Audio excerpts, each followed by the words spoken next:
Setelah 2 hari pencarian, seorang nelayan yang hilang di Sungai Batanghari, Kabupaten Solok Selatan, Sumatera Barat, akibat perahu terbalik akhirnya berhasil ditemukan oleh tim SAR gabungan. Jenazah korban dievakuasi ke Rumah Sakit Umum Daerah Solok Selatan untuk diserahkan kepada pihak keluarga. Satu orang warga bernama Pondra, 50 tahun, yang dikabarkan hilang akibat perahu yang ditumpanginya terbalik di Sungai Batanghari, Kabupaten Solok Selatan, Sumatera Barat, ditemukan meninggal dunia setelah pencarian selama 2 hari. Korban ditemukan setelah tim SAR gabungan menyisiri aliran sungai tempat korban hanyut.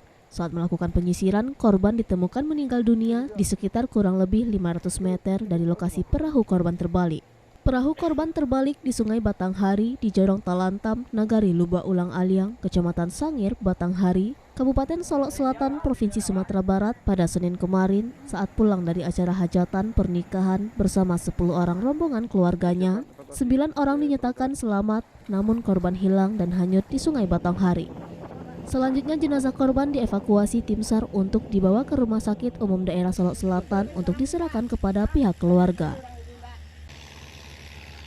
Korban atas nama Pondra, 50 tahun, laki-laki warga Nagari Sikabau, Kecamatan Pulau Punjung, Kabupaten Tasikmalaya, berhasil ditemukan oleh unsur gabungan sejauh 750 meter hingga 500 meter dari kapal karam.